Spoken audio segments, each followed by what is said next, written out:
baik sebelumnya. Saya Salsabila Syafadira Wardani, praktikan dari kelompok 2. Di sini saya akan menjelaskan lampiran soal nomor 1, yaitu membuat program array dimensi 4.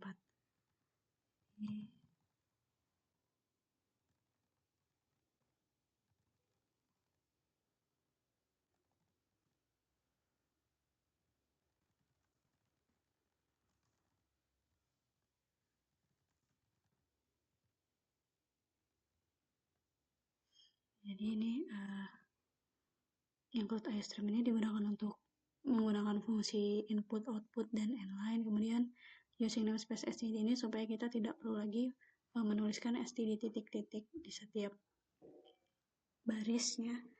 Kemudian in main ini merupakan fungsi utama. Kemudian di sini saya mendeklarasikan variabel dengan mendahulukan tipe data.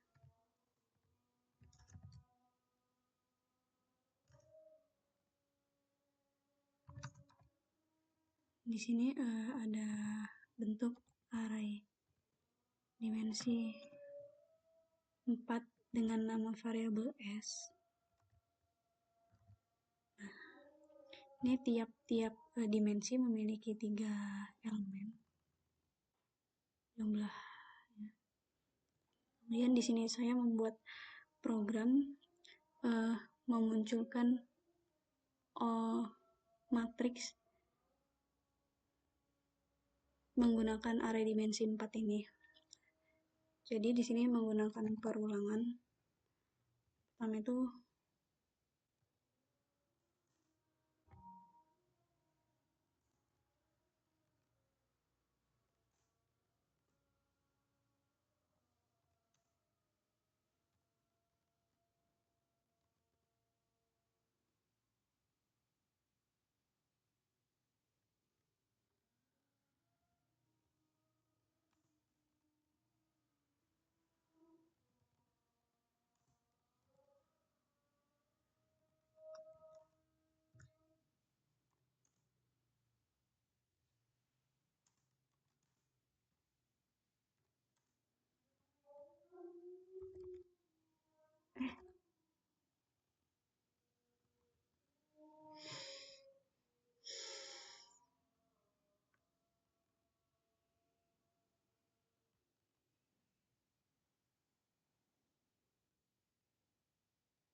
jadi ini merupakan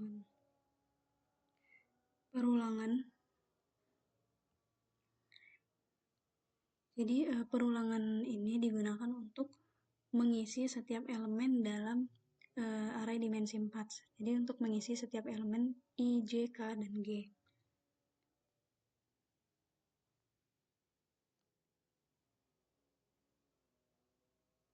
Jadi sebenarnya ini dimensi variabel S yang dimensi pertama ini tuh menunjukkan barisan utama. Kemudian Untuk dimensi 2-nya itu merupakan subbaris. Dan untuk dimensi 3 dan 4 ini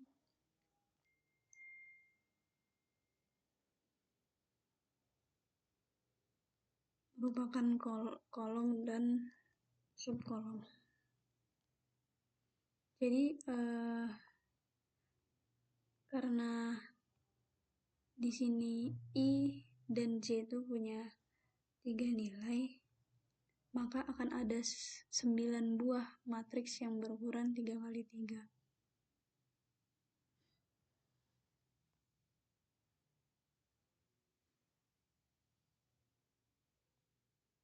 Jadi misal contohnya itu di sini saya isi nilai I-nya itu 0, J-nya itu 0, K-nya itu 0, G-nya itu 0. Maka S variabel matriks S 0, 0, 0, 0 itu sama dengan 0. Jika saya isikan nilai I-nya ini sama dengan 1, jadi 1, 0, 0, 0 itu akan sama dengan 1.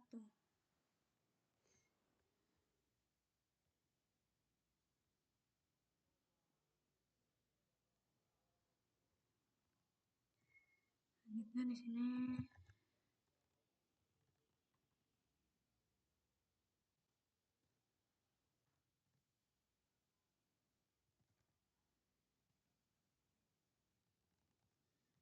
isi array.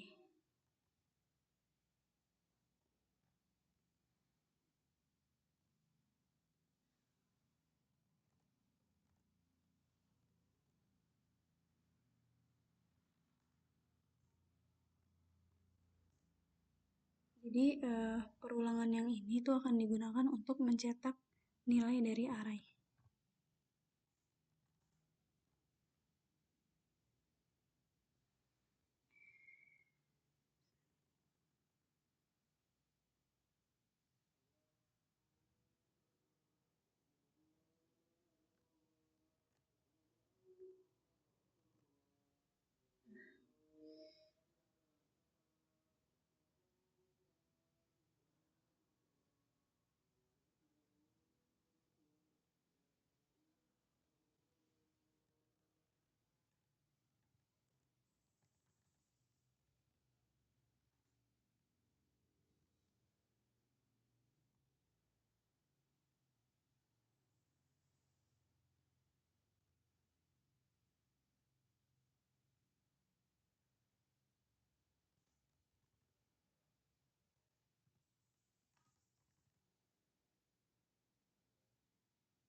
Coba.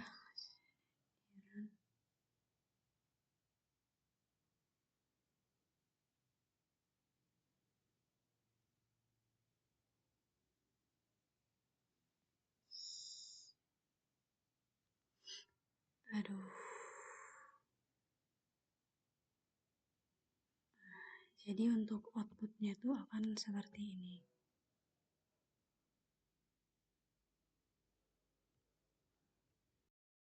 saya akan menjelaskan flowchart untuk nomor 1.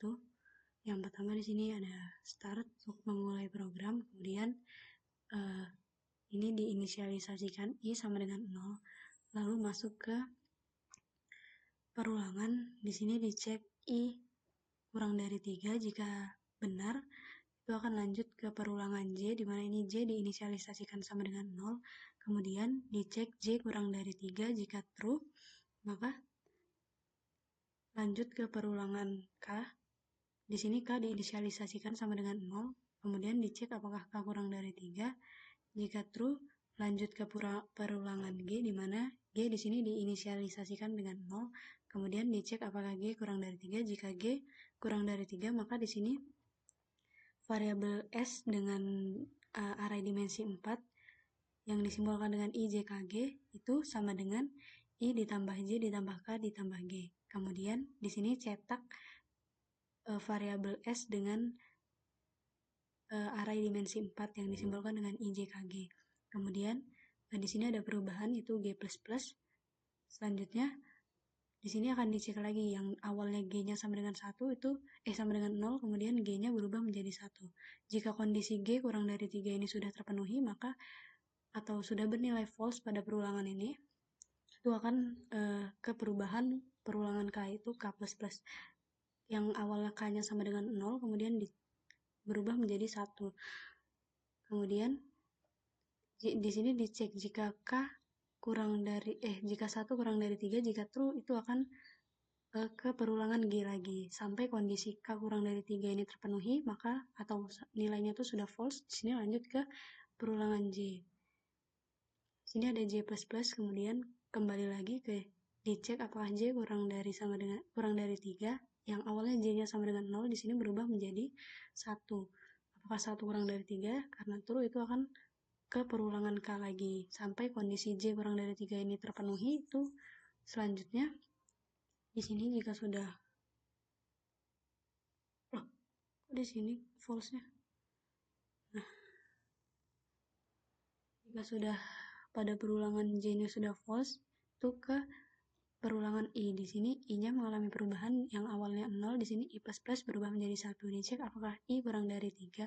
1 kurang dari 3, jika true itu akan masuk lagi ke perulangan J sampai kondisinya tuh terpenuhi. I kurang dari 3 ini terpenuhi. Jika kondisi I kurang dari 3 ini sudah terpenuhi, maka program akan berakhir.